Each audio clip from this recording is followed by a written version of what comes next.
Hey guys, tonight we travel back to a Subscribe to place my of ice, channel. fire and flickering hearths, to a time when love was as fierce as battle and marriage could be negotiated with a goat or a handful of silver. You're stepping into the smoky warmth of a Viking longhouse, where romance wasn't whispered over candlelit dinners, but negotiated between clans, toasted with mead, and sealed with poetic riddles. Forget roses and awkward first dates. This is Viking romance, and you probably wouldn't survive the first 30 seconds of it. So before you get comfortable, take a moment to like the video and subscribe, but only if you genuinely enjoy what I do here. Let me know in the comments where you're watching from, and what time it is in your part of the world. Now, dim the lights, maybe turn on a fan for that soft background hum, and let's ease into tonight's journey together.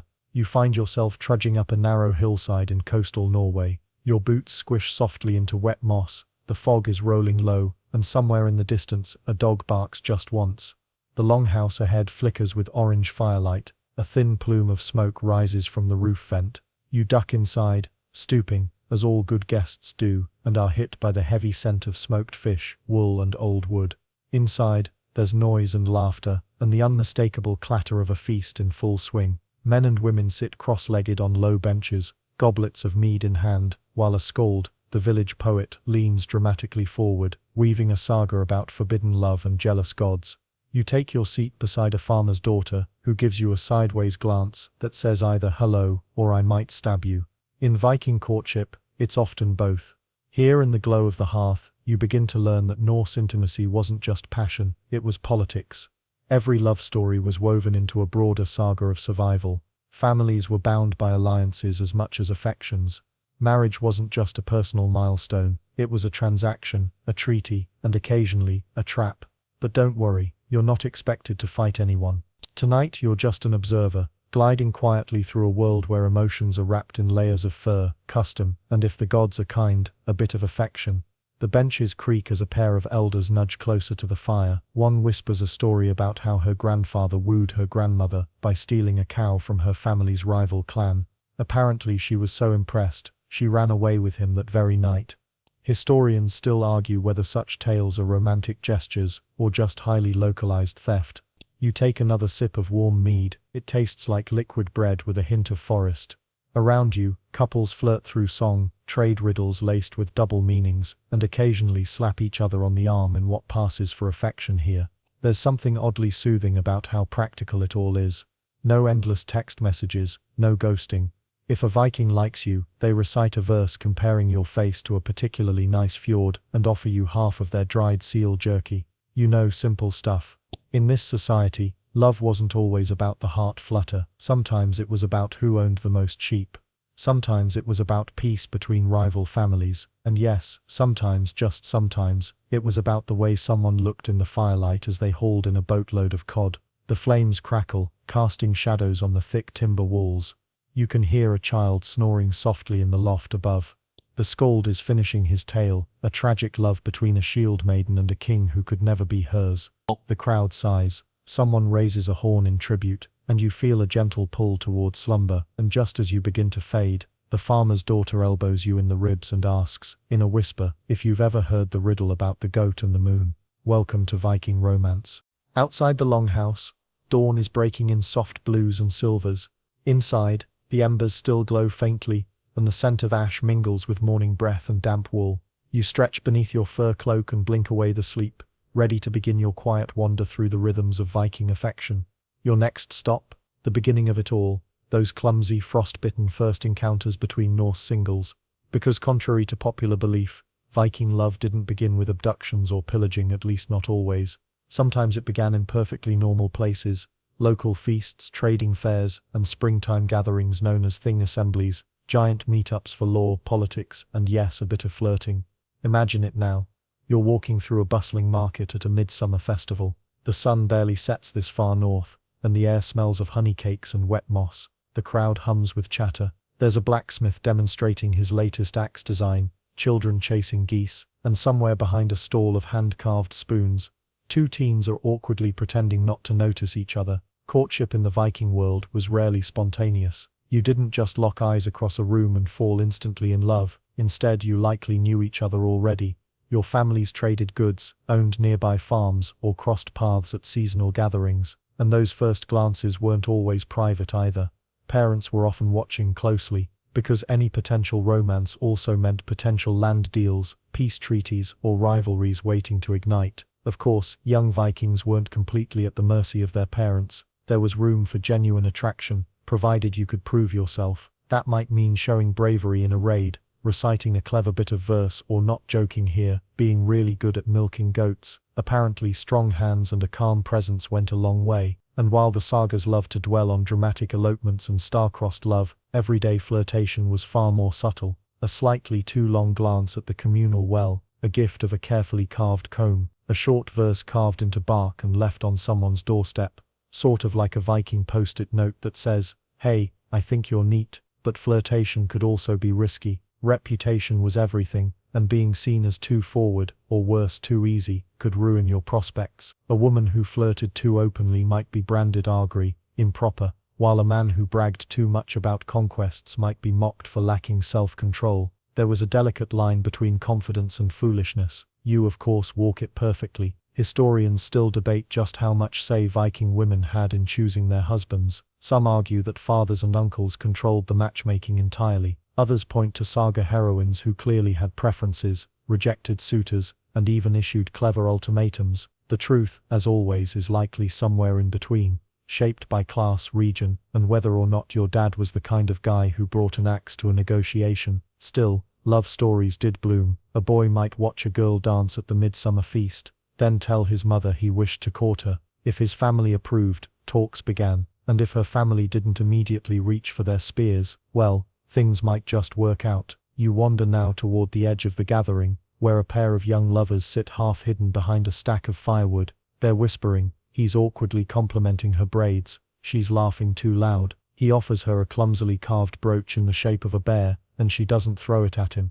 In Viking terms, this is practically a proposal, and while not every spark led to marriage, these early moments mattered. They set the tone. They gave you stories to tell later, when your hair turned grey, and your children asked, "So, how did you two meet?" The truth is, Viking romance wasn't a thunderclap. It was a slow burn. It built over feasts, shared work, and side-eyes across sheep pens. It wasn't always poetry, but sometimes, when the wind was right and the mead wasn't too sour, it could be close. The festival fades behind you now. The firewood stack is empty. The young couple has wandered off hand in hand, probably arguing about goats or poetry. And you're floating gently toward the next stage in this long, strange dance.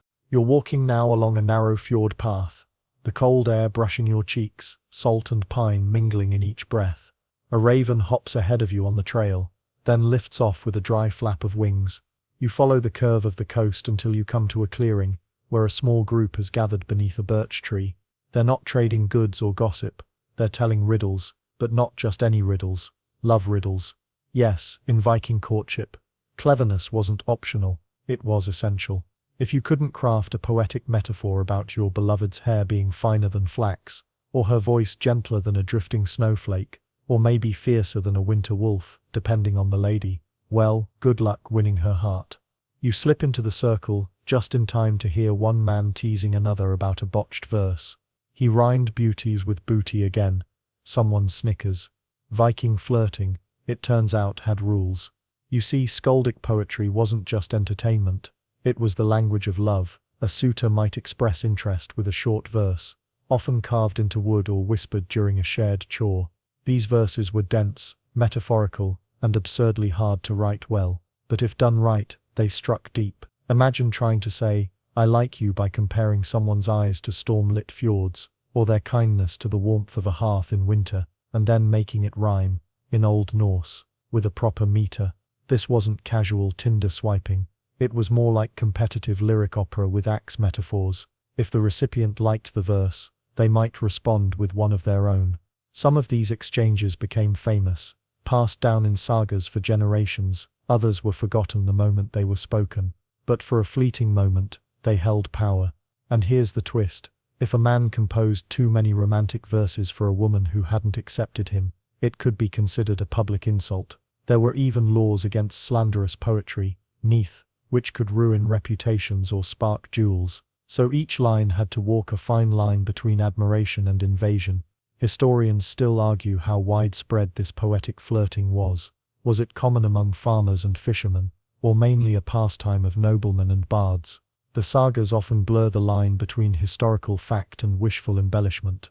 But one thing's clear, a well-crafted poem could make the difference between marriage and mockery. You wander over to a smaller group sitting near a stream. A young woman is composing a verse out loud, pausing to find just the right word. Her friends giggle as she settles on comparing someone's beard to a thundercloud that smells faintly of fish. Harsh but honest, he blushes, the scene feels timeless. This playful back and forth, this ancient version of flirty texting, except slower, and with more alliteration. It was a way to gauge intelligence, humor, and heart. Because in a society where partnerships were as much about teamwork as attraction, wit was as desirable as strength. And here's a fun tidbit. In one saga, a woman is said to have rejected a suitor because his verses were too full of himself. So even in 10th century Scandinavia, confidence was good, but cockiness, immediate deal-breaker. You leave the stream behind, your feet crunching softly on frosty grass. The fjord is quiet now, the morning light casting long shadows.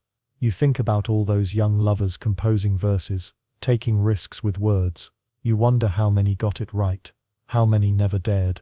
In this world, love starts not with grand gestures, but with subtle ones. A carved line on a stick, a whispered verse in a smoky longhouse, a grin after a terrible rhyme. Viking courtship, it seems, was built on cleverness, and the courage to look someone in the eye and say, with awkward sincerity, "You remind me of a strong, majestic ox," in a good way. The poetry fades behind you as you drift once again toward the next step in this icy, affectionate journey. The riddles may stop, but the real negotiations are just about to begin. The trail leads you uphill now, toward a village meeting hall, perched above a cluster of sod-roofed homes. You pass by goats that eye you suspiciously, and a pair of children tossing stones toward the frozen edge of a pond. Ahead, the hall's wide doors creak open. Inside, voices are raised not in celebration, but in negotiation. Because now we're in the realm of Viking marriage arrangements, and romance takes a step back in favor of contracts, cattle, and family strategy. Gone are the flirty verses. This is where fathers, uncles, and occasionally mothers sharpen their metaphorical swords and start haggling like seasoned traders over the price of a daughter's hand. You duck inside and take your place quietly by the wall. At the long table, two family patriarchs are seated across from each other, flanked by siblings and advisors. Between them lies a humble scroll of sheepskin, inked with names, land plots, and livestock counts. It is not beautiful poetry, but it is binding. In Viking society, marriage was not primarily about love. It was an alliance, a bond between households, a way to secure peace, gain farmland, settle feuds, or simply make sure the sheep had somewhere safe to graze. Love might come later, or not at all. Still, this process wasn't cold-hearted. There was care in the arrangements. Families tried to choose wisely, not just for profit, but for stability. A bad marriage could spark scandal, a good one could bring decades of harmony. And yes, the bride usually had a say. While her voice wasn't always decisive, her opinion mattered, especially if she came from a strong family. Some sagas tell of brides who flat out refused arrangements and got away with it. Others weren't so lucky. Historians still argue over how much agency Viking women truly had. Some see them as pawns, others as key negotiators behind the scenes. The actual process of arranging a marriage was called festarmal, the betrothal negotiation. It involved not only discussing the bride price, a sum paid by the groom's family to the brides, but also the mundra, the gift to secure the engagement, and the heimanfylgja, the dowry she would bring into the marriage. It's like 3 levels of Viking prenup. These were not casual chats over ale. Witnesses were present, terms were laid out. If the deal fell through, insults might fly, sometimes even axes, but if it succeeded, the engagement was official. A public feast followed, and the couple was considered promised, though not yet married. Interestingly, a long engagement wasn't uncommon. Months or even a year might pass between betrothal and wedding, giving time for preparations, or if needed for someone to back out without legal bloodshed. Of course, that didn't stop dramatic love triangle sagas from unfolding. People have been messy for centuries. You listen as one man argues for an additional ox, claiming the groom's land floods in spring. The other scoffs and counters with a sack of barley and a wool cloak. It's oddly soothing, the domesticity of it. The lack of illusions, just two clans doing their best to make something permanent stick. Eventually an agreement is struck. The men stand and shake hands, nodding in satisfaction.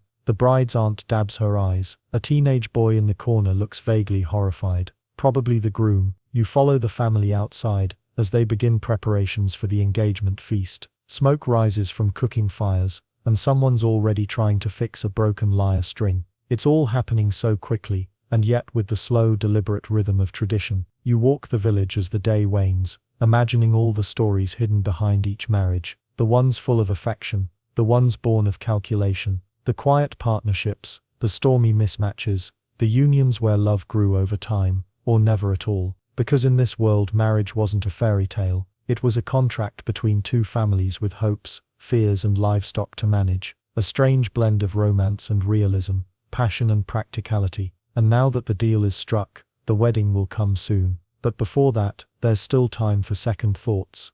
The wedding feast is nearly here. But before the horns of mead are raised and the songs begin, there is still one more moment of vulnerability. A quiet liminal space between engagement and marriage that the Vikings understood very well. You follow the bride now, walking beside her as she heads toward a quiet grove just beyond the village. She carries a bundle wrapped in linen. Her breath clouds in the cold air. This is not a place for ceremony or spectacle. This is ritual, and tonight she is preparing for her role, not just as wife, but as a keeper of the home, of lineage, of luck itself. Because for Viking women, marriage wasn't merely a new title.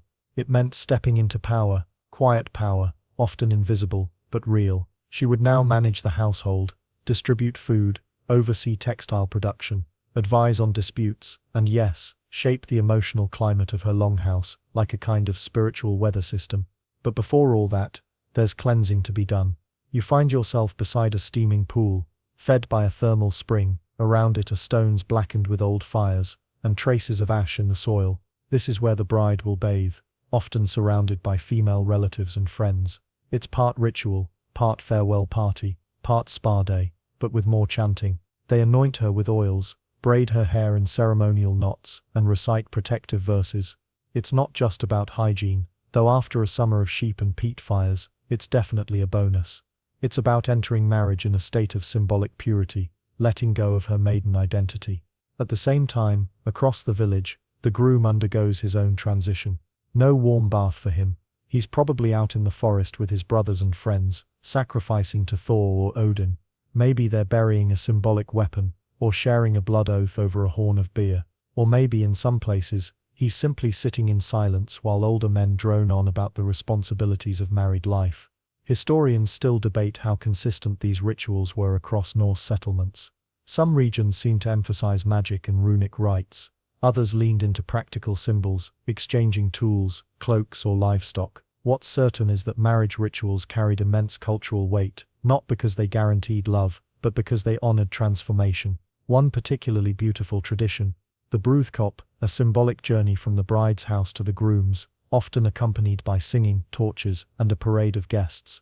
You can imagine the scene now, snowy paths lit with fire, villagers humming old tunes, someone stumbling after too much mead.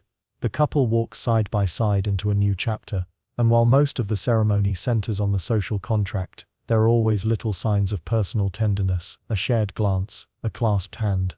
Maybe the groom carved a symbol into the wooden beam above their sleeping platform, a protective rune, or a secret message. These were not people given to open affection, but still, emotion found its way in. You return now to the bride. She's standing at the water's edge, the linen bundle unfolded to reveal her old belt, one she's worn since girlhood. She ties it one last time, then slowly unties it, letting it fall to the ground. The women around her smile gently. It is done. The transition begins. She steps into the water. You turn away, not out of propriety, but to give her space. This moment belongs to her. As you leave the grove, the sky begins to shift toward dusk. Smoke rises in soft columns from the village fires. Somewhere, a goat sneezes. By tomorrow she'll be a wife. But tonight she walks between two selves, old and new, girl and woman, daughter and partner. And you walk with her, quietly honoring the strange beauty of beginnings. Morning breaks slowly over the village, golden light trickling through the thatched roofs and catching in the frost still clinging to the grass.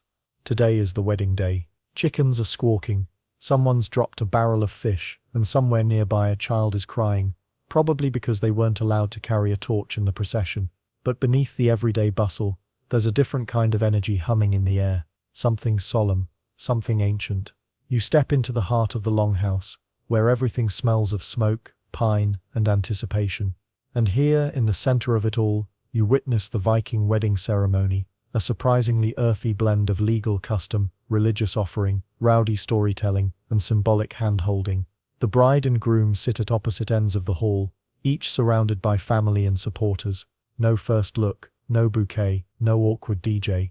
Just the quiet power of community, observing two people making a deeply binding public promise. But first, the sword exchange. You watch as the groom unsheaths a family sword, likely the same one his grandfather carried into battle. He passes it to the bride, placing it into her hands. It's not a gesture of dominance, it's legacy. She now becomes the keeper of his ancestral line. She, in turn, offers a sword of her own, or sometimes a weaving tool, or another symbolic item from her family's household. It's her way of saying, you carry the battles, I carry the hearth. Together, we carry everything. This isn't some choreographed dance with violins. It's serious, silent, and deeply meaningful. The entire hall watches. Someone coughs, a dog yawns, and then comes the oaths. There is no priest in robes. Instead, a respected elder, maybe an uncle or the local Gothi, chieftain priest, calls the room to attention. The bride and groom rise. They state their names, their clans, and their intent to marry. The elder speaks of obligations to share food, to raise children, to tend the home, and to support each other even during failed harvests and neighborly axe disputes. No till death do us part, but an equally strong vow to endure life's many cold winters together. You notice how many of the terms are practical. Who will manage which property, how her dowry will be protected, what happens if the marriage ends. Because in Viking culture, divorce was legal and relatively easy, especially compared to other medieval societies. Both husband and wife could initiate it, and dowries were expected to be returned. Practicality over permanence. Still, in this moment, the couple's eyes meet across the firelight. There's a softness there, maybe affection, maybe nerves, maybe just mutual respect, born from knowing what this means. After the oaths come the offerings. A small wooden statue of Thor is brought out, carved with exaggerated muscles and an eternally suspicious expression. The couple offers a slice of bread and a drop of mead to the figure. It's less about literal belief and more about tradition, a nod to the gods of storm and soil, asking for fertility, peace, and just enough rain, not too much.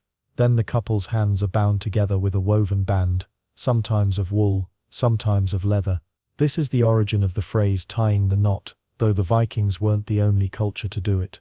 The binding is loose, symbolic, just enough to suggest that they are joined, not shackled. Someone starts to sing. The knot is untied, and with that, they are married. You expect cheers, but no one shouts. Instead, there's a murmur of approval, some light clapping, and the slow clinking of drinking horns being raised. The couple sits side by side now, eating their first meal as husband and wife, usually boiled meat, rye bread, butter, cheese, and something vaguely green if it's summer. If it's winter, probably just more meat. Now the real feast begins. Historians still puzzle over just how standardized Viking weddings were. Did every village follow these customs, or just the wealthy ones? Were there regional differences? How much did Norse pagan traditions survive once Christianity spread in later centuries? No one can say for sure, but the sagas, the archaeology, and the occasional jaw-dropping runestone all point to one thing: marriage, to the Vikings, was sacred, but not sanitized. It wasn't about perfection, it was about partnership. With firelight and fermented herring, you leave the longhouse as the sun dips lower. Music echoes faintly behind you. Someone's playing a bone flute, badly. The air smells like roasted lamb and wet moss. And in the center of it all, two people now share a bed, a burden, and a beginning. Not every Viking marriage started with love, but many in time ended with it. The celebration stretches into the night, but by now, you've quietly slipped away from the longhouse. Not because you're uninterested, far from it, but because you're drawn to something more private. A smaller fire glows behind one of the outer huts, and seated beside it, an older woman weaves wool as she hums softly to herself. She's seen many weddings, many unions, many first nights. And that's where we go next. The Viking wedding night. A moment both intimate and ceremonial, quiet and full of weight. You settle beside her, and she begins to speak. Not loudly, just enough that the words seem to mix with the crackling fire. She tells you how, in Viking culture, the consummation of marriage was not just personal, it was a community concern. Not because anyone watched thankfully, but because it confirmed the marriage was real, legitimate, and fertile. The couple would be led, often quite literally, into the bridal bed by their families or friends. You imagine the awkward shuffle of two newlyweds trying to maintain dignity, while half the village snickers behind them. Sometimes the bed was in a private hut, sometimes behind a screen in the main longhouse, which makes you very grateful for the invention of privacy. The newlyweds would be gifted charms, fertility runes, small tokens carved with protective spells, or even items once belonging to the bride's mother or grandmother. These were meant to bless the union and keep away mischievous spirits who apparently were notorious wedding crashers. The bed itself was often made fresh for the night, new straw, new blankets, maybe even scented herbs tucked into the corners. Think of it as Viking rose petals. If rose petals were more likely to be mugwort or yarrow, and then they were alone. Or as alone as you can be in a house full of family, livestock, and someone snoring 2 feet away. But despite the crowd, there was a hush, a respect for the threshold the couple now crossed. This wasn't just about physical union, it was believed that their luck, their hamingjar, intertwined in that moment, that their fates became braided together, like threads in a longship's sail. Historians still debate how much pressure was placed on this act. Was it mandatory? Was it checked on? Were there consequences if the couple just fell asleep? The sagas are murky, and modern interpretations vary. What is clear is that the first night marked a major shift in social status. From that point forward, they weren't just two people, they were a household. And unlike many medieval societies, Viking culture granted women a fair amount of protection. If the bride changed her mind in the days that followed, she had legal routes to annul the marriage. Consent mattered, perhaps not in the way we think of it today, but enough that a coerced union could be challenged, especially by her family. You glance toward the longhouse, now glowing with flickering torchlight. Somewhere inside, the couple lies side by side, maybe nervous, maybe giggling, maybe already asleep from too much mead and roast goose. The older woman beside you ties off the end of her weaving, and smiles faintly. You know, she says, sometimes the real joining didn't happen that night.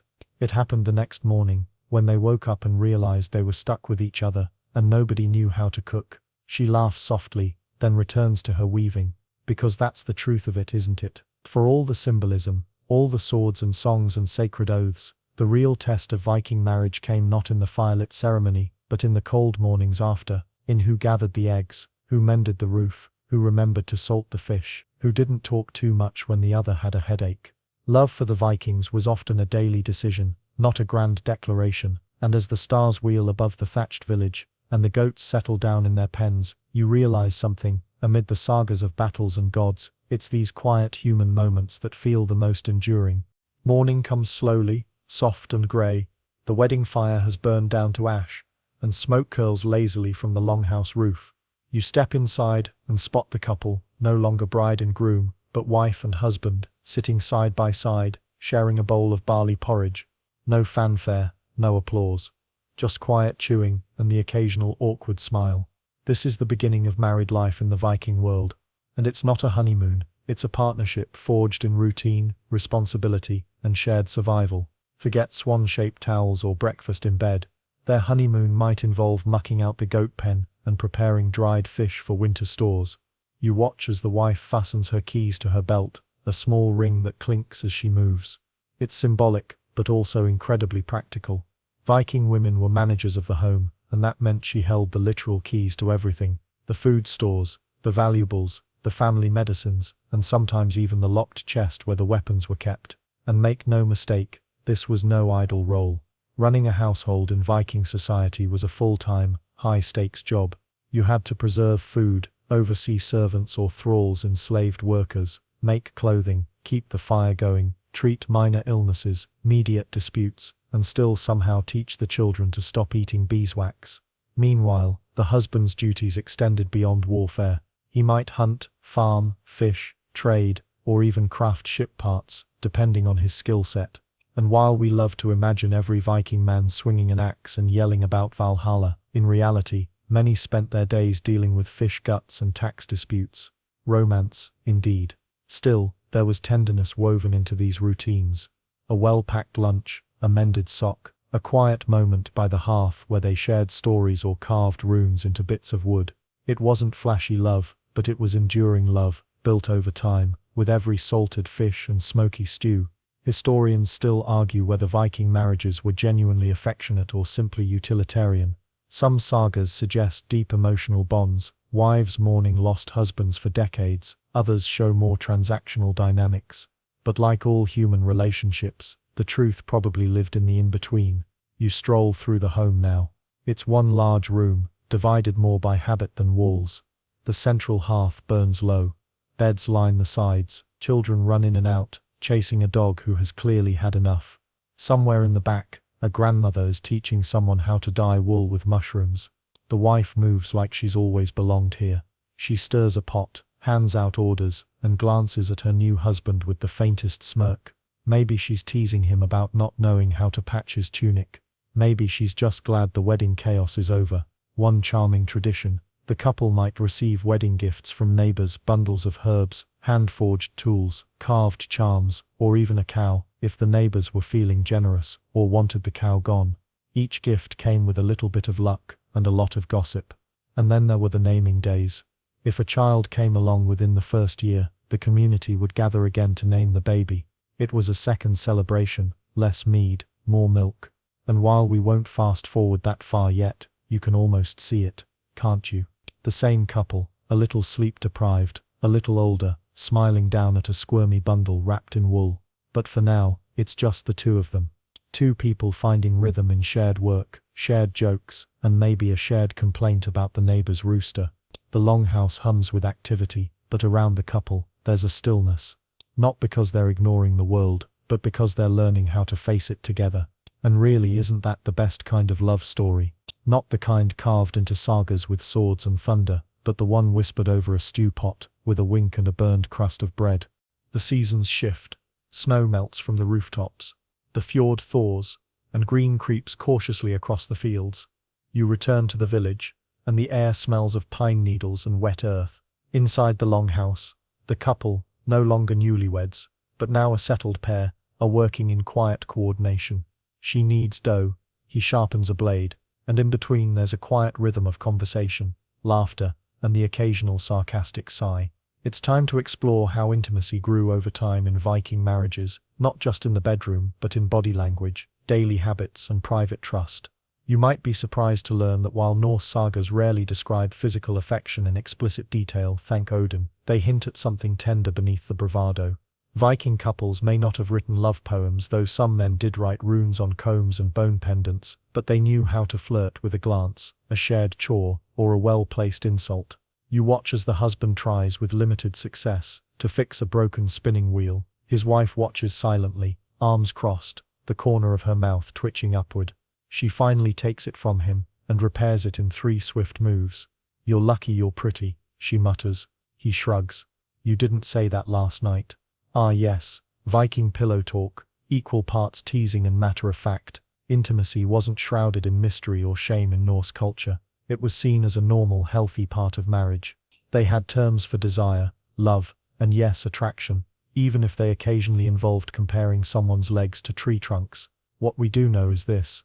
Viking couples slept together, literally. No separate bedrooms, no hiding behind embroidered curtains. The bed was often a shared alcove, or wooden platform, sometimes raised, sometimes part of a sleeping bench that doubled as seating by day. Privacy, minimal. Intimacy, constant. Physical affection, while not often detailed in historical records, likely included cuddling, shared warmth, and massage. Some Icelandic sagas mention couples lying face to face, speaking softly. Others include scenes where a wife soothes her husband's worries before battle, or vice versa. Historians still argue how common emotional intimacy was. Were Viking marriages more functional than romantic? Were softer feelings reserved for poetry and never daily life? But some sagas offer a window into deeper affection. In one, a man is devastated when his wife dies, not because he'll miss her weaving skills, but because he misses her laughter in the mornings. Even more telling, when widowers remarried quickly, they often spoke respectfully of their first wives, as if they knew comparison wouldn't serve them, and that companionship isn't something you replace like a broken shield. You catch a glimpse of this couple late at night. They sit by the fire, the day's labor done, no grand gestures. She sews, he carves, but their knees are touching, and now and then he looks at her like she's the last sunrise before sailing season. You notice other small signs too. They have inside jokes. She taps the side of her cup, and he bursts out laughing, though no one else knows why. They split tasks without speaking. She starts a sentence, he finishes it, and when he spills water down the front of his tunic, she hands him a dry one without a word, already smiling. That's what intimacy looks like, Viking style, and yes, some of it was physical. They likely understood how to keep love alive, even in long winters or after difficult harvests. Shared baths in wooden tubs, warming each other's feet, and, most importantly, giving each other space when needed. Viking culture, while not modern in its views, didn't demonize desire. In fact, fertility was celebrated, and sensuality was acknowledged, especially in the old myths. Freyja, the goddess of love and beauty, was powerful, sensual, and deeply respected. Her presence in domestic shrines suggests that women could draw on her energy for both romance and independence. You wonder now, what stories this couple will pass on to their children. Will they talk about the wedding feast, the sword exchange, or will it be these small moments, the look shared across the fire, the hand reached out in silence, the love woven into every ordinary day? Because that's the truth no saga tells plainly. The greatest Viking intimacy wasn't the stuff of legend. It was the quiet closeness you now witness, laughter over chores, warmth in winter, and the kind of comfort that comes from knowing exactly how the other person likes their stew. Spring deepens, days stretch longer, and the air hums with the promise of summer raids or trade, depending on one's inclination. The village is bustling, and boats are being prepped along the water's edge. But you, dear listener, are more interested in what's happening inside the longhouses, rather than out on the sea. Tonight, we slip into the shadows of the hearth, and examine something just as vital as love or battle, emotional bonds and jealousy in Viking marriage. You return to the same couple we've followed all this time. They're no longer shy, they're used to each other's habits. They've likely had arguments about fishing hooks, or who forgot to dry the firewood, but beneath it all, there's a solid foundation. And now, as the husband sharpens his axe in preparation for a voyage, you notice a strange tension in the air, jealousy. See, while Viking marriages could be affectionate and even romantic, they weren't always exclusive in the modern sense, especially for men. Polygyny wasn't exactly widespread, but it wasn't taboo either. A wealthy chieftain might have a wife and a concubine or two, especially if his status called for it. However, most ordinary folk stuck to one partner, because let's be honest, multiple households are a logistical nightmare when your roof is made of sod. Still, the sagas are full of complicated triangles. A man falls for a second woman. A woman leaves her husband for someone else. A jealous lover burns down a farmstead. You know the usual Scandinavian drama. Our couple, they're navigating this very terrain. A traveling shield maiden passes through the village. She's tall, she's charismatic, and she drinks her mead without flinching. The husband notices, the wife notices him noticing, and now the porridge pot is bubbling just a little too vigorously. But here's the twist. Viking women weren't powerless in the face of jealousy. They could, and often did, confront their husbands. The sagas show us women throwing sharp words like spears. If you wanted to chase battle maidens, one says, you should have married one and slept cold for the rest of your life. Oof. And women could leave. Divorce in Viking society was surprisingly accessible. If a wife felt mistreated, unloved or betrayed, she could pack her things, walk out of the longhouse, and call witnesses to her declaration of divorce. She might say, I divorce you because you struck me, or because you slept with another without my consent. No courts, no paperwork, just public shame, and a very awkward dinner afterward if she decided to stay for the leftovers. Historians still debate how often this really happened. Was divorce rare or routine? Was jealousy considered shameful or natural? The sagas offer conflicting views, and modern scholars argue over the extent of gender fairness in such scenarios. What's clear is that emotions were not dismissed, they were acknowledged, expressed, and sometimes, they exploded. Back in the longhouse, the husband glances at his wife. She meets his eyes. A long pause, then she passes him a mended glove and says, If you're going to stare at her, at least wear this so you don't freeze your fingers off out there. A truce, not forgiveness, not surrender, but understanding, because here's the Viking truth. Love was not always peaceful. It was stormy, like the sea, sometimes calm, sometimes crashing, but it required navigation. You hear it in the old sayings. One proverb goes, "A wise man kisses with caution, lest the wife carry an axe." Charming, no. But don't mistake jealousy for weakness. It wasn't always about control. Sometimes it was about being seen, being chosen, being worth fighting for. And in the quiet that follows, as the shield maiden sails on and the husband returns to sharpening, you sense something unspoken between him and his wife. They've weathered something, a test perhaps, a reminder that even strong hearts bruise, but they're still seated side by side, still sharing stew, still building something worth staying for. Summer has arrived in full bloom. The meadows hum with bees, the rivers run high and fast, and the air smells like pine resin, wildflowers and fish. You find yourself standing at the edge of the village again, watching as a group of men prepare to leave on a long sea voyage, some for raiding, others for trading. Among them is our Viking husband, his tunic freshly mended, his axe gleaming, and his eyes scanning the horizon with that familiar mix of restlessness and dread. But you're not watching him this time.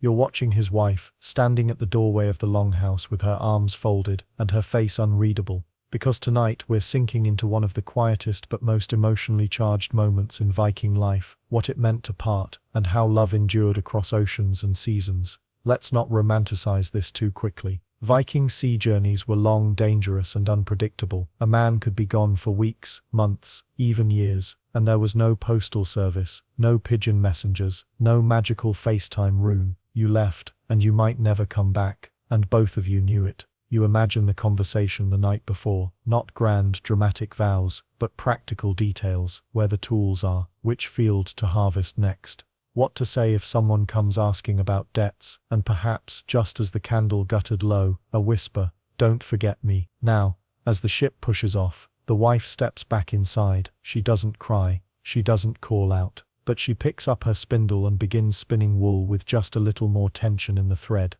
This is where emotional endurance in Viking relationships truly shines, because love wasn't just about warmth and laughter, it was about patience, resilience, and long periods of aching silence. What did she do while he was gone? Everything. She ran the household, she raised the children, she managed trade, coordinated planting, and settled disputes. In some cases, Viking women even took up arms if the farm was threatened. They weren't just placeholders, they were anchors. One charming historical detail: some Viking women sent gifts across the sea, a carved comb, a scrap of embroidered linen, or a lock of hair wrapped in cloth. If the man returned, he might bring back silver, spices, or even amber beads, but the most valuable item, his survival. And when he did return, muddy, sunburned, salt-stung, they didn't run into each other's arms like a Norse soap opera. Usually there was just a nod, maybe a smirk, maybe a muttered, "Took you long enough." But in that silence, in that steady eye contact, was everything they needed to say. Historians still argue how faithful Viking men were on these long journeys. Some evidence suggests a bit of creative flexibility abroad. After all, Norsemen were known for mingling in foreign ports. But others claim many were deeply loyal, returning not just for the land or the children, but for the partner who kept the fire burning. And Viking women, they too had options, but the risk of social shame, or the axe of an angry mother-in-law, kept most within the bounds of expectation. Still, the sagas include some bold women who remarried too soon, or took lovers while their husbands were thought dead at sea. So, fidelity was negotiable, but not without consequence. There's one story, tucked deep in a lesser-known saga, of a woman who waited 15 years for her husband's return. When he finally stumbled back, scarred and limping, he expected to find her remarried.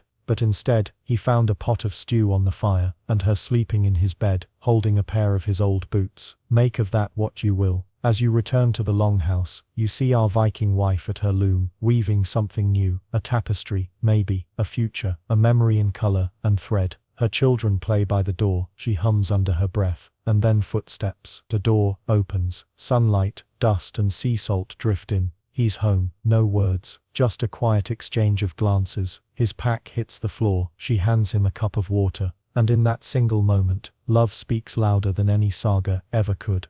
It's evening now, the fire crackles low, and outside, the cicadas are droning like tiny rattles in the warm summer dusk. Inside the longhouse, the couple sits together again, shoulder to shoulder, wordless, the rhythm of daily life having settled once more. But something's changed. Tonight, we explore the role of affection, intimacy, and the subtle signs of love in Viking domestic life. Now, you might assume Vikings were all grunts, war paint, and brooding glances, more likely to headbutt their emotions than express them. But while the sagas glorify warriors and vengeance, they also hold quiet, golden threads of tenderness, if you know where to look. Take the bed for example. Viking beds weren't grand, they were usually wooden frames stuffed with straw, wool or feathers. Couples often shared one large bed inside the communal longhouse, separated only by curtains or carved wooden panels. Privacy? Not really a thing, but affection, that was woven into the daily grain. You spot it in the way the wife warms a blanket near the fire before draping it over her husband's shoulders, or the way he helps her tie back her hair before she lights the lamps. It's subtle, ordinary, but deeply human. And then, of course, there was intimacy. Not just the obvious kind, though that certainly happened. Let's be honest, between long voyages, brutal winters, and cold wooden floors, couples had plenty of motivation to keep warm the old-fashioned way. But more interesting than that are the social expectations around intimacy. Vikings didn't shy away from it, they just had rules. There were clear understandings around consent, fidelity and timing. For instance, the concept of night visiting, where lovers, particularly young ones, would sneak in and out of beds before dawn, was considered acceptable in some communities, as long as it didn't result in scandal or a broken engagement. What's particularly charming? Married couples sometimes composed love poems for each other. No, really, Viking love poetry was an art form, playful, cheeky, and often layered with clever metaphors. A kiss might be called a drink from the sea goddess's cup, a night together, sailing the soft waves of Freya's harbor, not bad for people who also thought wrestling bears was a fun pastime. One 10th century poem reads, "Your hair was the flax of spring, your eyes the sea's calm tide, and though I've aged and limped through wars, I still dream of you by my side." So yes, the big burly Viking man might have written something that's soft, and his wife, she might have carved a heart into the edge of the bedpost while he was away. Sentimental? Absolutely, but also very real. Historians still argue how common overt affection really was. Did all couples share this emotional closeness, or just a lucky few? Were these poems widespread, or the domain of the elite? Some claim most Viking marriages were more about survival and alliances. Others believe the emotional depth of the sagas hints at something more universal, love expressed in gestures, loyalty, and shared hardship. And let's not forget the elderly. Older Viking couples didn't just fade into the background. A grey-haired wife might be the heart of the hearth, her husband still carrying firewood or crafting a carved spoon just to see her smile. The sagas often honor these long-lasting partnerships. One tale speaks of a couple who died within hours of each other, hand in hand.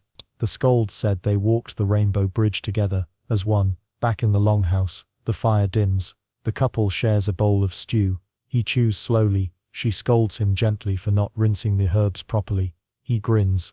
She doesn't smile back, but her eyes do. She leans her head on his shoulder.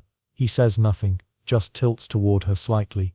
And in that warmth, beyond sagas, beyond raids, beyond marriages, arranged or love poems whispered, you realize something. Viking love wasn't loud, it was lived.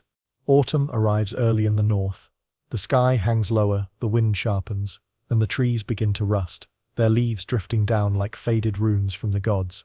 It's harvest season now. Your breath clouds in the air, and the longhouse smells of dried herbs, wood smoke, and the earthy scent of root vegetables. Tonight you return not to the young couple, but to a different stage of life. The children are older, the lines around the wife's eyes have deepened, the husband's hair, once golden, is now streaked with silver, and in this next chapter, we settle into the experience of aging together in the Viking world. Age was not hidden away in Viking society, it was respected, even revered. The elderly were the storytellers, the memory keepers, and often the quiet leaders of their kin. But that didn't mean it was easy. Viking life was physically demanding, and few lived to what we'd consider old age today. Those who did were often hardened, wise, and fiercely practical. Our couple, they've slowed, but not stopped. She moves with a limp now, an old injury, perhaps from childbirth, or a fall on icy stone steps. He grumbles about his knees every time he lifts a fire log, but still, they rise with the sun, prepare the food, and oversee the daily rhythm of the household, with a grace that only time can carve. Affection, at this age, looks different. He no longer brings her trinkets from the market. Instead, he makes sure she eats first at every meal. She no longer braids her hair with beads, but she knits him warm socks from the last of the season's wool, and when she falls asleep in her chair by the fire, he drapes a fur over her shoulders and gently tucks it in behind her neck. Historians believe older couples in Viking society often held a special place in the household, especially among the extended kin networks. Multi-generational living was common. Grandparents helped raise children, passed down oral traditions, and sometimes mediated family conflicts with the kind of stubborn wisdom only they could get away with. But aging in the Viking world also brought emotional complexity. There was no retirement, no gentle glide into leisure. You worked until you couldn't. And once you couldn't, your value had to be reproven in other ways. Storytelling, ritual knowledge, spiritual insight. One sweet little detail from an old Icelandic poem describes a husband carving a tiny wooden figure for his wife, just a thumb-sized goddess, wrapped in a leather pouch. She kept it with her through the winter, saying it made her sleep more peacefully. Whether it was superstition or sentiment, it tells us something. Even in age, love was tender. Of course, aging could also bring loss. Viking sagas speak often of grief, not in dramatic monologues, but in silences, in missed footsteps, in the way someone keeps setting out two bowls, even though only one is needed. Historians still argue whether elderly women were truly as autonomous as the sagas suggest. Were they respected matriarchs, or simply tolerated dependents? The answer likely depends on status, personality, and how many grandchildren they could keep in line. But tonight, we're staying with this quiet pair. They sit close by the hearth. She's telling a story to one of the young ones, a tale of a sea serpent and a clever fisherman. Her voice is softer now, but every child in the room leans in to hear. The husband watches her as she speaks, not with hunger, not with possessiveness, with reverence. Because time, like the North Sea, smooths even the fiercest waves, and Viking love, if you're lucky, doesn't vanish with youth. It deepens, like the lines around her eyes. It solidifies, like the stone foundation beneath the longhouse. It becomes home. The wind howls tonight, curling around the longhouse like an old wolf, sniffing for cracks in the timber. Inside, you're bundled in furs, belly full from a warm stew, eyes heavy, but not yet asleep. Because now, we're going to open a different kind of door.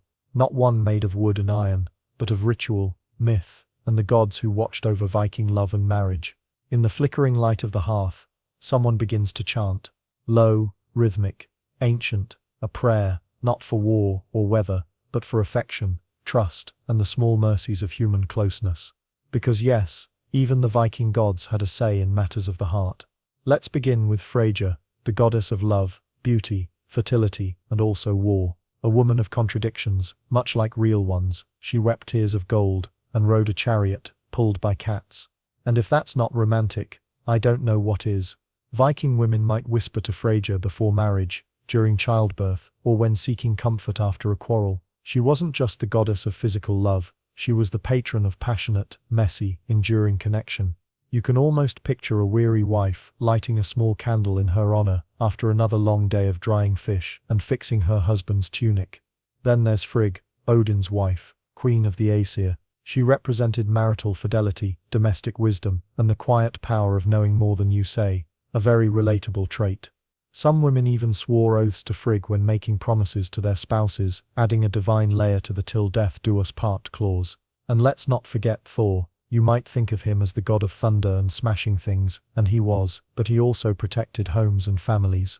Some believed he blessed wedding feasts by showing up in spirit, clanking his hammer gently in approval. A divine bearded bouncer at the door of love. Viking wedding rituals were a spiritual affair. Before the ceremony, the bride and groom underwent cleansing rites, not just bathing, but symbolic shedding of past identities. The bride might wear a crown of woven herbs. The groom might be handed Thor's hammer to place in her lap, a fertility blessing, yes, but also a quiet agreement. I will protect you. Historians still argue how uniform these traditions were across the Norse world. Did a fisherman in Denmark follow the same rites as a farmer in Iceland? Were all unions sanctioned by the gods, or were some more practical arrangements? Likely it varied, but the importance of sacred space, of acknowledging love before something bigger than oneself, remains a powerful theme. Viking homes often had small household shrines, not elaborate altars, but modest corners with carvings, dried herbs, or symbolic items. Couples might leave offerings together, bits of food, tokens of gratitude. These gestures weren't grand, they were daily, humble, like love itself. There's even evidence that divination rituals were used to assess compatibility. Imagine tossing runes onto a cloth, hoping the gods approved of your chosen partner. If not, well, better to find out before you'd shared your goat herd. Some sagas describe couples carving their initials or bind runes into wood or stone. Others include quiet tales of couples praying together before a journey or after a stillbirth. These are not loud rituals, they are private, reverent, and profoundly human. And yes, there were curses too. Jilted lovers might invoke darker magic, binding spells, withered fertility charms, or appeals to trickster gods. Not all love stories in the Viking world had gentle endings, but tonight we're sitting beside a peaceful fire. Our long-married couple, now seasoned and serene, has just offered a small piece of bread to the household spirits. She whispers something. He nods, the wind shifts slightly, and the flame flickers toward them, as if in approval. Love in Viking belief wasn't just physical or emotional, it was sacred, watched over by deities who knew both passion and loss, loyalty and betrayal, childbirth and death. And when you live in a world where a storm can take your roof and a fever can take your child, maybe that divine partnership makes all the difference. So as the snow begins to drift outside, and the gods settle into their places in the sky, our couple curls up under a shared woolen blanket. No prayers are spoken aloud now, but you sense them anyway, echoing between the timbers and the stars. Snow blankets the village now, thick and muffling, turning every sound into a whisper. The longhouse groans softly under its weight, and smoke curls lazily from the chimney, a sign that the hearth is still warm, the home still alive. Inside, our couple moves more slowly than before, but they're not idle. Tonight we look at shared labor, and how Viking couples divided the work of daily survival, not always by gender, but often by ability, age, and necessity. You rise with the sun, or as close as you can in winter, when daylight lasts just a handful of hours. She's already up, stoking the fire, her breath misting in the cold morning air. He's pulling on boots stiff with frost, muttering under his breath about that blasted goat chewing the roof thatch again. In the Viking world, marriage was as much a working partnership as a romantic one. Every hand counted. Every task mattered. Women typically oversaw the domestic sphere, cooking, weaving, raising children, preserving food, managing stores for winter. But don't mistake that for passivity. The wife of the house, or husfreyja, had enormous authority. She held the keys, literally, to all the storerooms, chests and family valuables. The keys hung from her belt like a badge of rank. If you controlled the food and the money, you controlled the rhythm of survival. Men, on the other hand, handled most of the external labor, farming, fishing, trading, hunting. But again, the lines blurred. If he was sick, she'd take up the axe. If she was nursing a newborn, he'd tend the stew. The goal wasn't rigid roles, it was survival. And what about when love was young? Viking courtship sometimes involved shared chores. A young man might offer to chop wood or mend a fence just to spend time near a potential bride. Romantic, maybe, strategic, absolutely. But later in life, those same tasks became acts of intimate familiarity. You sharpen her knife for her. She patches the hole in your wool tunic. You both know exactly where the other keeps the good spoon. Historians still argue whether this division of labor was equitable.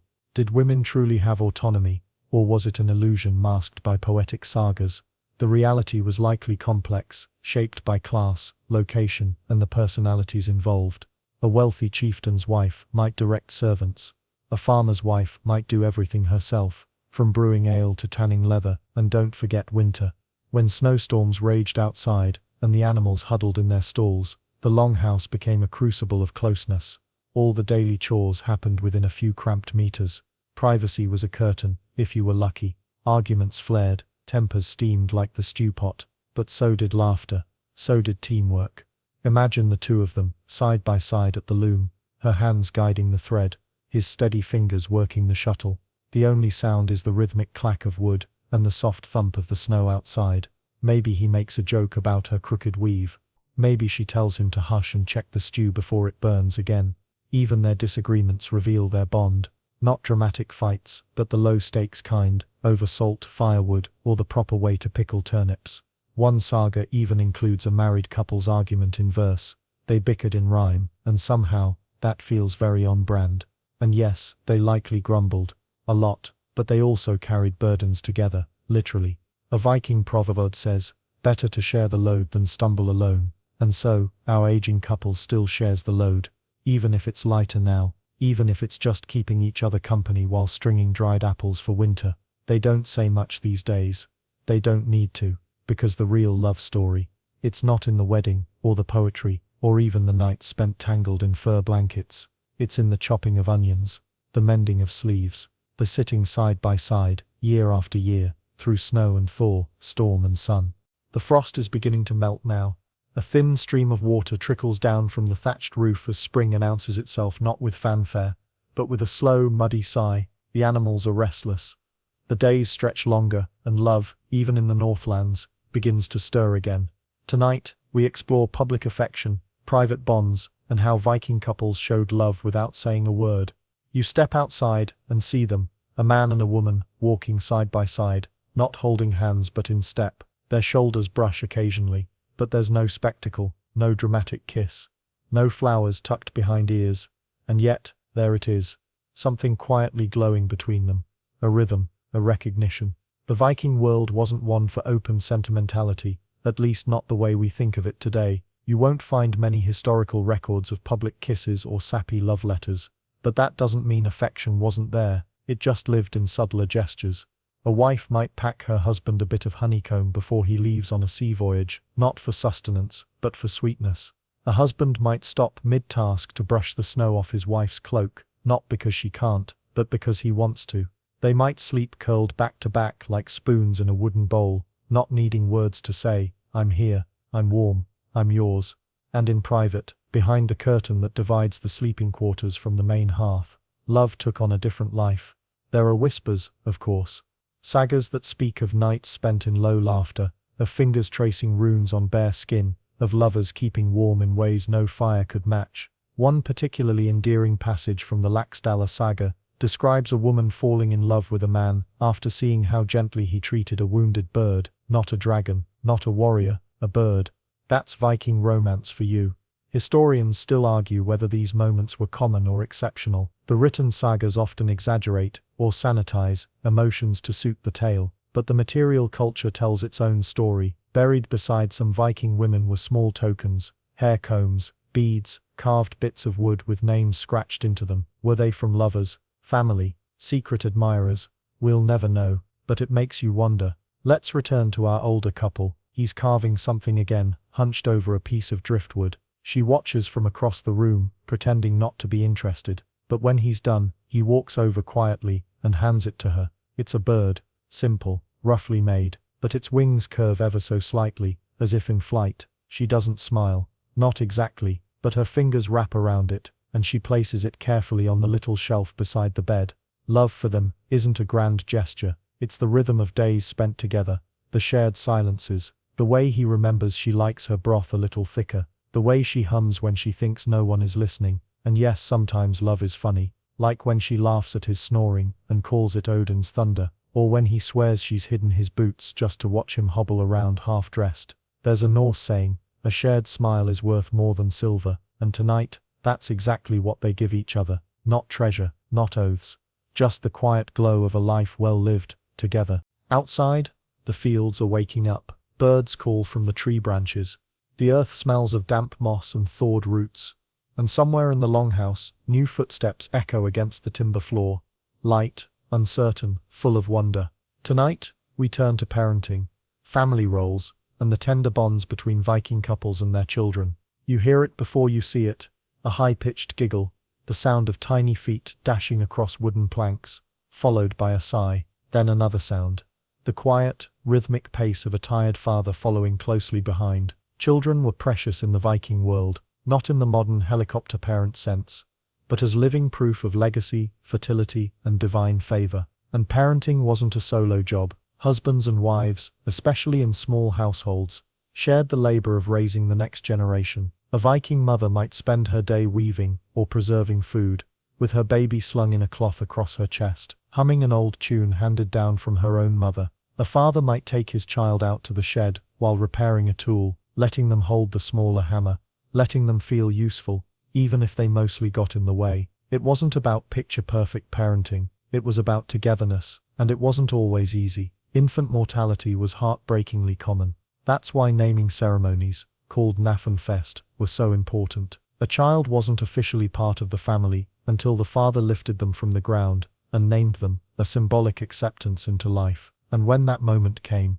both parents were there, eyes wide, hopeful, vulnerable. Historians still argue about how involved Viking fathers were. Were they affectionate, hands-on, or distant and disciplinary? Again, it likely varied. But many sagas include scenes of fathers singing lullabies, making wooden toys, or mourning lost sons with raw emotion. And Viking women weren't just mothers, they were storytellers, midwives, spiritual guides, and keepers of oral tradition. Some carved runes, others healed with herbs. Many passed down not only knowledge, but resilience. Our couple, they've had children, maybe 5, maybe 2 survived. That was the reality. But the 2 who did survive, they now have children of their own, and the longhouse that once echoed with one baby's cries, now hosts grandchildren clambering over their grandfather's lap, tugging at his beard, and asking about giants and dragons, and why goats scream so loud. And he tells them. Oh, does he tell them? He weaves stories,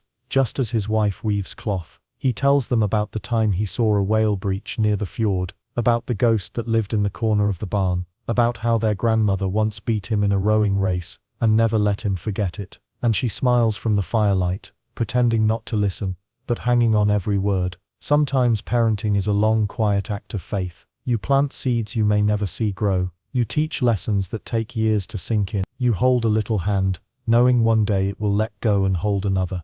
But tonight, they are all here. The couple, their children, their children's children, a full circle, and just before bed, one grandchild hands the grandmother a rock. No reason. Just a rock. She takes it, smooths its surface with her thumb, and slips it into the pocket of her apron, and she keeps it, for years, because love, in a Viking home, didn't always announce itself. Sometimes it came in the form of a rock, a lullaby, or a shared glance over the heads of laughing children, and it stayed. It's a clear night now. Stars prickle the sky like tiny ice crystals, and the aurora ripples faintly above the treetops, green, ghostly, like the breath of some ancient god. The longhouse is quiet, but not asleep. A candle flickers near the hearth, casting long shadows against the walls. Tonight we follow our couple as they grow older still, entering the final season of life, and explore how Viking culture approached aging, intimacy, and lasting companionship. You sit beside your partner. Your hair is grey now, if you have any left. Your fingers are slower, but still strong. The chores take longer, and you don't rise quite as early, but you are still here, and so is she. In Norse society, old age came with a strange blend of reverence and realism. Elders were respected, often consulted for their wisdom, but they were also expected to make room when the time came. Viking sagas are full of older characters who offer one last piece of advice and then quietly vanish into the snow. There's a haunting old tale about a man who carried his elderly father up a mountain to die. He wrapped him in furs and left him there, as tradition dictated. But as he turned to leave, the old man reached out and broke off half the sled. "Why are you doing that?" the son asked. "So you'll have something to use when your son brings you here one day," the father replied. Not exactly bedtime reading, I know, but it reveals a cultural tension, respect for age, and fear of becoming a burden. Our couple, though, has chosen differently. They remain in the longhouse, their roles gradually shifting. She no longer manages the stores, but she teaches her daughter-in-law how. He doesn't chop wood anymore, but he sharpens the blades and tells his grandson exactly how many logs the hearth needs before first frost. Their intimacy, it's quieter now, less physical perhaps, but deeper. She braids his hair with fingers that still remember how. He ties the laces of her boots because her knees ache in the cold. They share stories, memories, gossip, and the last bite of dried apple. At night, they lie together under thick wool blankets, her head on his shoulder, his breath slow and steady in the dark. Historians still argue how Vikings cared for their elderly. Some believe families always kept aging relatives close. Others point to practices like utbyrða, where the very old or infirm were left to die. But most agree the decision was deeply personal, shaped by family bonds, resources, and most of all love. There's an Old Norse word, elemen, meaning old men, but it carried more than age. It implied experience, memory, stories. The ones who remembered how things were before the sea rose, before the last raid, before the apple trees stopped bearing fruit, and among the Elemen and Elikana, the old men and women, were those rare fortunate pairs who aged together, who watched the world change while still holding each other's hands. Our couple sits by the hearth one more time. He tells the same joke he always tells, about the chicken that outran the sled dogs. She rolls her eyes, says he's told that story 1,000 times. And then she asks him to tell it again. Because that's what love sounds like, when you've weathered all the winters, a repeated story, a remembered touch, a life shared in silence. Outside snow begins to fall again. But inside the longhouse, it's warm, and the candle flickers on. The seasons have circled more times than anyone can count. The longhouse still stands, though the roof sags a little more with each heavy snowfall. Smoke still curls from the chimney, and laughter still echoes faintly within. But tonight, it's quieter than ever. We arrive now at a tender threshold, goodbyes, grief, and the rituals of parting in Viking life. You wake before dawn. The fire has died down but not completely. A few embers glow like tiny eyes watching from beneath the ash. She's still beside you, her breathing soft. But you know, deep in your bones, this will be one of the last mornings you share. In Viking belief, death was not the end. It was a continuation, a journey, another kind of voyage. The idea of Valhalla gets the spotlight, of course, the rowdy mead hall for warriors fallen in battle, but it wasn't the only afterlife. There was also Folkvang, ruled by the goddess Freyja, where many believed women and gentle souls went. Some thought of hell, not as punishment, but a quiet, shadowed land for those who died of age or illness. A place of rest, a place of stillness. And that's where your thoughts drift, as her hand slowly slips from yours. The death of a loved one wasn't taken lightly. A Viking funeral might involve burning ships, yes, but more commonly, it meant careful burial, gifts for the afterlife, whispered prayers and mourning rituals that stretched for weeks. You help prepare her body. It's a sacred act. Her favorite beads are strung into her hair, her hands are wrapped in linen, a small comb, a carved wooden bird, and the smooth rock given to her by a grandchild are placed beside her. Someone starts to sing, not loudly, a low, trembling chant, one of the old songs she used to hum when the wind was strong. Historians still debate the accuracy of Viking burial practices. Were ship burials truly common, or just reserved for the elite? Did women have separate rituals from men? There's evidence to support both views, and more questions than answers. But one thing is certain, grief was communal. The whole village might gather. There'd be a feast. Stories would be told not just about battles or beauty, but about quiet moments. How she once scared off a bear by banging pots together. How she made broth that healed a dozen fevers. How she always knew where the missing sock had gone. And as you sit by the mound that now covers her body, you realize something unexpected. You don't feel alone. Grief, in the Viking world, was not something to hide. It was a rite of love. Tears were not weakness. They were proof that someone had been truly known. Later, when the others return to the longhouse, you stay a little longer. The snow begins to fall again, soft as ash. You speak out loud, not to the air, but to her. You were my home, and even as the wind howls and the stars fade behind the clouds, there's a strange warmth in your chest. Because love doesn't end when a body grows still, it lingers, in the stories, in the objects left behind, in the children and grandchildren, and quiet laughter still echoing in the beams of the house you built together. And that, perhaps, is the final truth of Viking love. It outlasts the winter. It's morning again, years later, or maybe just days. Time becomes soft at the edge of life. The longhouse stands, but new voices fill it now. Children's children, grown tall. A granddaughter hums the same tune her grandmother used to. A grandson wears a wool cloak his grandfather once mended. And in the corner of the room, beside the hearth where countless fires have burned, you sit, alone, but not lonely. This final chapter belongs to memory, legacy, and the quiet power of enduring love. Your body is slower now. Wrinkled hands tremble as you lift a spoon, but the grip is still there. You no longer tend the goats or patch the roof, but people still ask for your advice. They still sit beside you, hoping for stories, and you still tell them.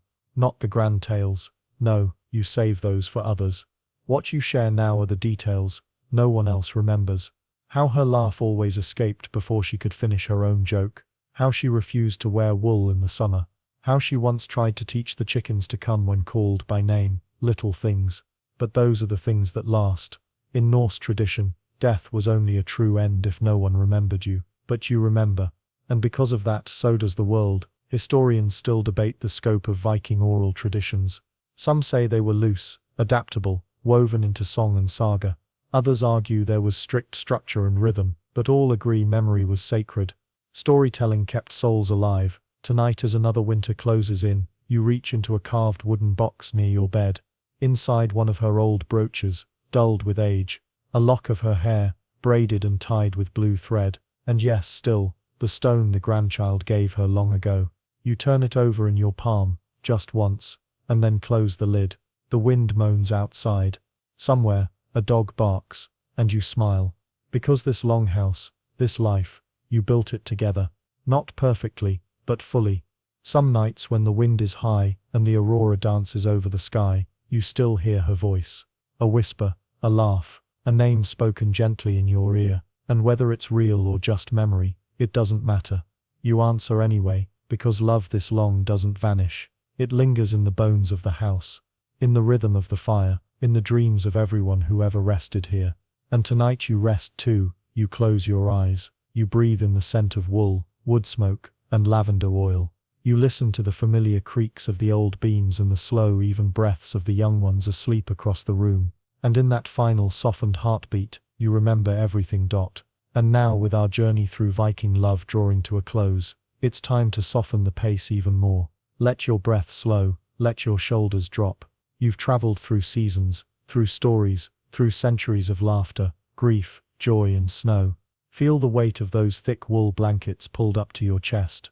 Hear the crackle of the fire dimming to a whisper. The longhouse is still, safe, familiar, and you are exactly where you're meant to be.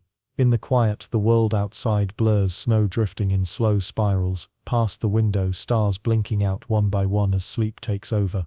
The footsteps of the past no longer echo loudly. They pad softly in the distance like loved ones moving carefully so they don't wake you.